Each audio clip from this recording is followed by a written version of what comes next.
जो हो गया उसे सोचा नहीं करते, जो हो गया उसे सोचा नहीं करते, जो मिल गया उसे खोया नहीं करते।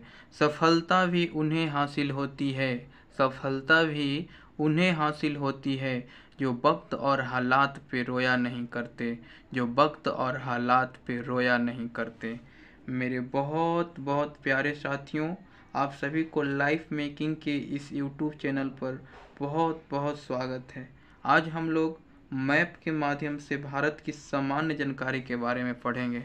हमारा प्यारा भारत 28 राज्यों और 8 केंद्र शासित प्रदेशों से मिलकर के बना है।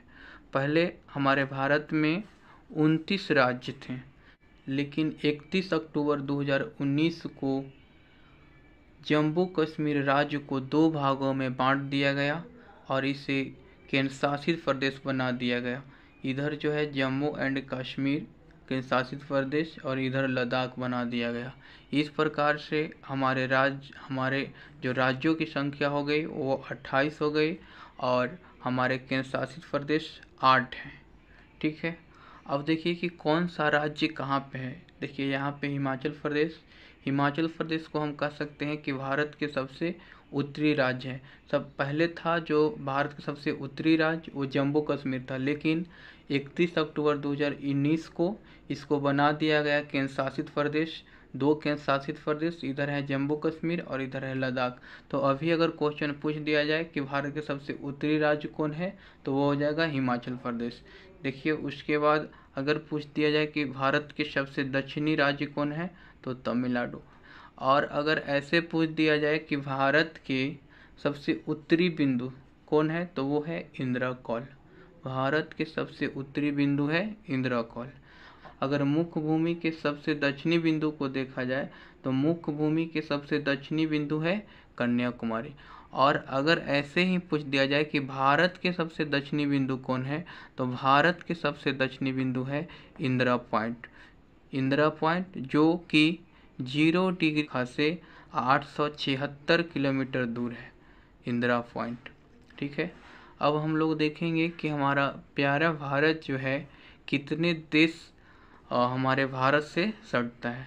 हमारे भारत से जो है देखिए कौन कौन देश सटता है। पाकिस्तान, अफ़गानिस्तान, उसके बाद चाइना, उसके बाद नेपाल, भूटान, बांग्लादेश, म्यांमार।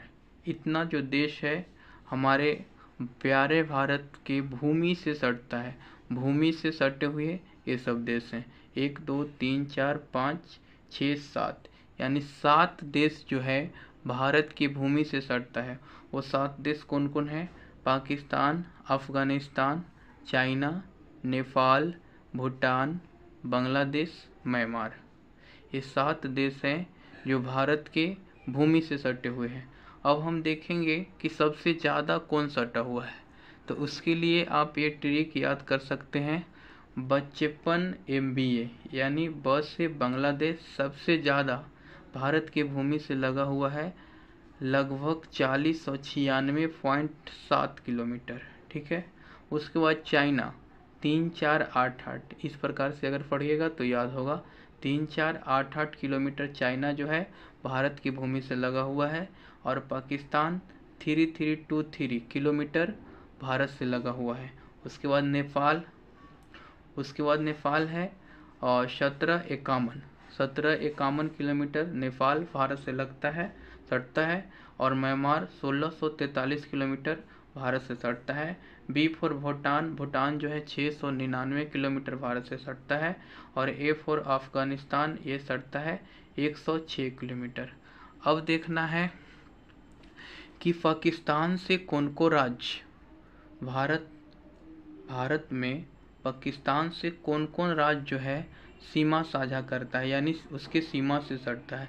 तो देखिए इधर से देखते हैं, एक गुजरात हो गया, उसके बाद राजस्थान हो गया, उसके बाद पंजाब हो गया, उसके बाद जम्मू कश्मीर हो गया, उसके बाद लद्दाख हो गया। यानी पाकिस्तान से सटने वाले 3 राज्य हैं, गुजरात, राजस्थान, पंजाब, और 2 केंद्र शासित प्रदेश है, जम्मू कश्मीर और लद्दाख। चलिए अफ़गानिस्तान से देखते हैं, तो अफ़गानिस्तान से सिर्फ लद्दाख सटता है।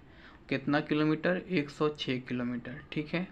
और इसके बाद देखते हैं चाइना से, तो चाइना से सटता है आपका इधर लद्दाख हो गया, उसके बाद हिमाचल प्रदेश हो गया, उसके बाद उत्तराखंड हो गया, उसके बाद सिक्किम हो गया, और उसके बाद अरुणाचल प्रदेश हो गया। ये जो है हमारा जो राज्य है वो चाइना के सीमा से सटे हुए है, चाइना से सटे हुए है। अब देखिए नेपाल से, तो नेपाल से कौन कौन राज्य सटा हुआ है, उत्तराखंड हो गया, यहाँ यूपी हो गया, बिहार हो गया, उसके बाद पश्चिम बंगाल हो गया, उसके बाद सिक्किम हो गया, ये नेपाल से सटे हुए हैं। अब देख लेते हैं भूटान से, तो भूटान से कौन कौन है, सिक्किम, अरुणाचल प्रदेश, पश्चिम बंगाल और असम। सिक्किम, अरुणाचल प्रदेश, पश्चिम बंगाल और असम, ये जो है भूटान से सटे हुए हैं, ठीक है। और फिर देख लेते हैं बांग्लादेश, बांग्लादेश से है आपका मिजोरम, त्रिपुरा, असम, मेघालय और पश्चिम बंगाल। मिजोरम, त्रिपुरा, असम, मेघालय और पश्चिम बंगाल। म्यांमार से सटा हुआ है कौन कौन, तो आंध्र प्रदेश, नागालैंड, मणिपुर और मिजोरम। आंध्र प्रदेश, नागालैंड, मणिपुर और मिजोरम। अब ये देख लेते हैं कि भारत के अगर सबसे पूर्वी बिंदु पूछ देगा तो पूर्वी बिंदु है किविथु, किविथु। पहले था बलांगो। अगर पूछिएगा कि किविथु कौन सी राज्य में है तो अरुणाचल प्रदेश में। और अगर पूछ दिया जाए कि भारत का सबसे पश्चिमी बिंदु, तो सबसे पश्चिमी बिंदु है गौर माता या गुहार मोती। पहले था सर क्रीक, और ये गौर माता कहाँ में है, गुजरात में। भारत का जो एरिया है 32,87,263 किलोमीटर है, ठीक है। और इसकी स्थलीय सीमा की लंबाई है 15,200 किलोमीटर, स्थलीय सीमा की लंबाई। यानी यहाँ से जो स्थल सीमा है ये वाला जा कर के ये है आपका भारत का स्थलीय सीमा जो है ये है जा कर के कितना, 15,200 किलोमीटर। मुख्य भूमि के तटीय सीमा की लंबाई है 6100 किलोमीटर। यानी मुख्य भूमि के तटीय सीमा यहाँ से लेकर के ये वाला है यहाँ तक जो है आपका कितना है, 6100 किलोमीटर। और लेकिन अगर तटीय भाग टोटल अगर देख लिया जाए तो है 1516.6 किलोमीटर। ये लक्षद्वीप और अंडमान निकोबार द्वीप समूह को मिलाकर। देखिए हमारा दो जो केंद्र शासित प्रदेश हैं वो एक इधर है लक्षद्वीप और इधर है और अंडमान निकोबार द्वीप समूह, ये दोनों जो है समुद्र में है। तो यहाँ पे जो तट है, तट रेखा, और यहाँ पे जो तट रेखा है, दोनों को अगर मिला दिया जाता है तो टोटल हो जाता है 1516.6 किलोमीटर। और भारत का क्षेत्रफल जो है 32,87,263 किलोमीटर है, ठीक है। तो आज के लिए बस इतना ही, फिर हम अगले वीडियो में मिलते हैं। लेकिन जाते जाते एक प्रश्न को आप लोग जवाब हमारे कमेंट बॉक्स में दे दीजिएगा कि जम्मू कश्मीर और लद्दाख को कब केंद्र शासित प्रदेश बनाया गया। क्वेश्चन है जम्मू कश्मीर और लद्दाख को कब केंद्र शासित प्रदेश के रूप में बनाया गया। इसका आंसर आप कमेंट बॉक्स में लिखिएगा। फिर हम अगले वीडियो में मिलते हैं, तब तक के लिए नमस्कार, जय हिंद।